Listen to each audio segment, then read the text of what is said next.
जय Hind friends, I welcome all of you. Friends, आज हम chapter number 6 lines and angle के अंदर जो हमने आगे कुछ थियोरेटिकल पोर्शन देखा था, ओके, थियोरेटिकल पोर्शन जो था वो सारी डेफिनेशन मैंने आपको लास्ट लेक्चर के अंदर बताई थी, उसका हम थोड़ा रिकॉल करेंगे।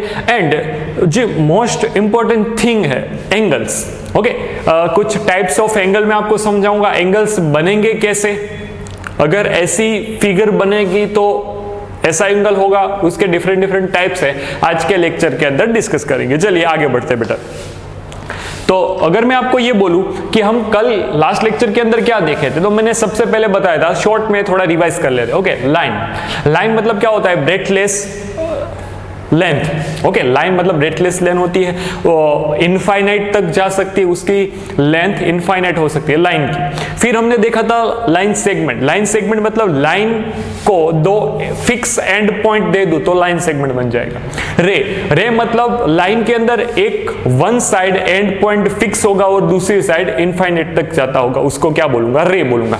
बाय यूजिंग टू रे, ओके, दो रे की मदद से मैं क्या बना सकता था, एंगल। देखिए, फिर हमने देखा था इंटरसेक्टिंग लाइन। अगर दो लाइन एक दूसरे को किसी एक पॉइंट के ऊपर कट करती है तो उसको बोलेंगे इंटरसेक्टिंग लाइन। अगर दो लाइन के बीच में एंगल 0 है या फिर दो लाइन एक दूसरे को एक फिक्स डिस्टेंस मेंटेन करके चल रही है, ऐसी पैरेलल लाइन होगी, ओके, वो एक दूसरे को कभी कट नहीं करेगी, ओके, तो ऐसी लाइन को क्या बोलेंगे, पैरेलल लाइन। फिर एंगल्स आया था। एंगल्स कैसे बना था कि दो रे है, उसके जो फिक्स पॉइंट होते हैं वो मैं दोनों का कॉमन, ये ए बी रे है और ये ऐसी रे है, ओके, फिक्स पॉइंट को मैं कॉमन पॉइंट रख के अगर आगे बढ़ूंगा, ऐसी कोई स्ट्रक्चर बनाऊंगा तो वो क्या बन जाएगा, एंगल बन जाएगा। फिर एंगल में भी हमने देखा था एक्यूट एंगल, जो एंगल 90 डिग्री से छोटा होता है उसको एक्यूट एंगल बोलते थे।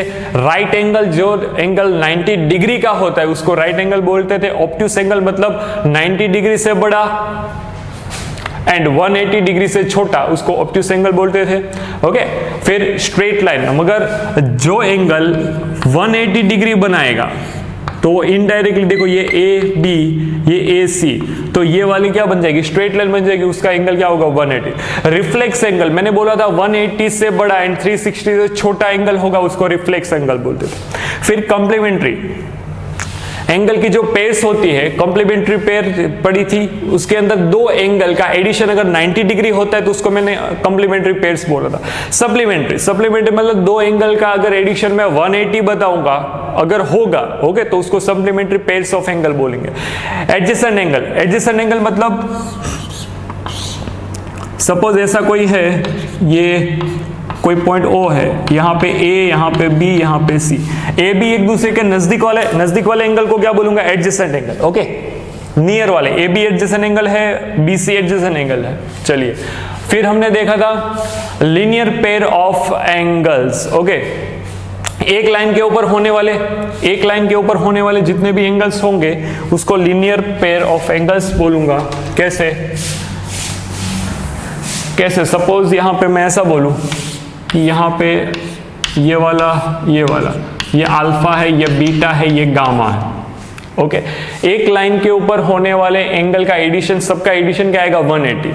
फिर आता था vertically opposite angle. Vertically opposite मतलब एक दूसरे को एग्जैक्टली ऑपोज करते होंगे, ऐसे एंगल को, ये ए का ऑपोजिट बी, सी का ऑपोजिट डी है, तो ये वर्टिकली ऑपोजिट एंगल क्या होंगे बेटा, एक दूसरे को इक्वल होंगे। इतना हमने लास्ट लेक्चर के अंदर पढ़ा था, ओके, इतनी चीजें हमने लास्ट लेक्चर के अंदर सीखी थी। तो अब आज हम उस कॉन्सेप्ट को थोड़ा और आगे बढ़ाते हैं। कैसे बढ़ाएंगे, देखो बेटा, आज का हमारा टॉपिक है करस्पॉन्डिंग एंगल्स। फिर 4 टाइप के एंगल मैं आज आपको बताऊंगा और इन्हीं एंगल की मदद से मैं पूरी एक्सरसाइज को सॉल्व करूंगा। तो यही हमारा मोरल है, ओके, इस चैप्टर का जो मोरल है, ओके, जो कंक्लूजन है वो यही है। चलिए, कैसे, आपको MN दो पैरेलल लाइन दी है, ओके, छोटा सा टॉपिक है। आपको MN दो पैरेलल लाइन दी, कोई L लाइन उसको इंटरसेक्ट करती है, ओके, ऐसे देखो।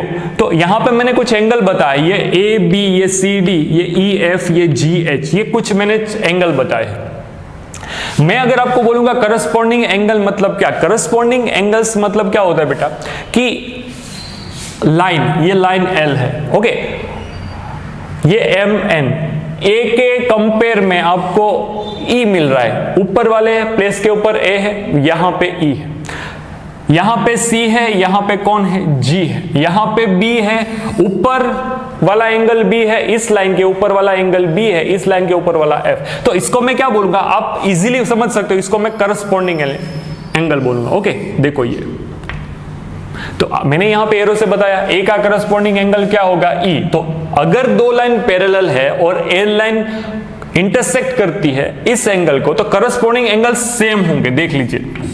ओके, अगर सपोज ये दोनों लाइन पैरेलल नहीं है, कोई ऐसा है तो, लेकिन ये ए है, ये ई है, ये करस्पॉन्डिंग एंगल तो होगा, ये दोनों करस्पॉन्डिंग एंगल तो होंगे, लेकिन इक्वल नहीं होगी। इक्वल होने के लिए क्या कंडीशन है, एम एन एन क्या होनी चाहिए, पैरेलल लाइन होनी चाहिए। ओके, तो A is equal to E, corresponding angle same कब होगा, जब दो लाइन एक दूसरे को पैरेलल होंगे। तो ये मैंने कुछ पेयर्स लिखी है करस्पॉन्डिंग एंगल्स की। ओके, आपको नोट करना है। चलिए आगे बढ़ते हैं।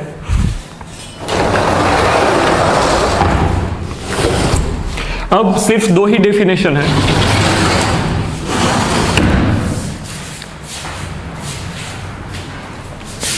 Alternate interior angle. चलिए सबसे पहले आपको क्या समझना है, इंटीरियर, इंटीरियर एंगल मतलब अंदर का एंगल, ऐसा आपको समझ में आ रहा है। एक्सटीरियर एंगल मतलब बाहर का एंगल, ये आपको समझना है। ओके, चलिए ये दो लाइन है एम एन, कोई लाइन एल उसको इंटरसेक्ट करती है। इंटीरियर मतलब यहां कहीं पे खेल होता होगा, ये आपको समझ गया। ओके, अब दो पैरेलल लाइन के बीच के अल्टरनेट इंटीरियर एंगल मतलब, देखो आगे हमने क्या देखा, करस्पॉन्डिंग। करस्पॉन्डिंग मतलब देखो, करस्पॉन्डिंग में क्या होता है, यहां पे ऊपर जो है तो इसके करस्पॉन्डिंग में यहां पे ऊपर कौन है, ए है, तो यहां पे ई है, तो वो दोनों करस्पॉन्डिंग एलिमेंट करस्पॉन्डिंग एंगल्स होंगे। लेकिन ये क्या है, अल्टरनेट इंटीरियर एंगल। अल्टरनेट मतलब यहां पे लेफ्ट होगा तो सामने आपको राइट वाला एंगल लेना पड़ेगा, यहां पे राइट ले रहे हो तो सामने आपको लेफ्ट वाला एंगल है, उसको बोलेंगे अल्टरनेट एंगल। ओके, चलिए, लेकिन अल्टरनेट इंटीरियर अंदर वाला, तो अगर मैं यहां पे सी एंगल सोच रहा हूं, इंटीरियर की बात होगी, अगर मैं यहां पे सी एंगल सोच रहा हूं तो देखिए यहां पे सी है तो इसके इंटीरियर अल्टरनेट कौन सा होगा, एफ ही होगा, क्योंकि सी का corresponding element corresponding angle G होता है। सी का अल्टरनेट इंटीरियर एंगल कौन होगा, एफ होगा। देखो, ओके, तो आपको सी का अल्टरनेट इंटीरियर एंगल क्या देखना है, सी। अल्टरनेट में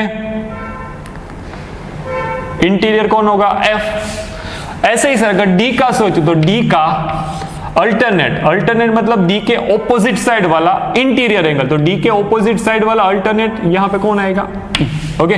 तो D is equal to E, C is equal to angle, इसको एंगल का साइन है, angle C is equal to angle F, angle D is equal to angle E। Sir कैसे याद रखोगे, तो आपको एक चीज याद रखनी है, Z बन रहा होगा। देखो अगर Z बन रहा है, ओके, यहां पे आपको Z को क्या समझना है, अल्टरनेट इंटीरियर एंगल, ये वाला और ये वाला।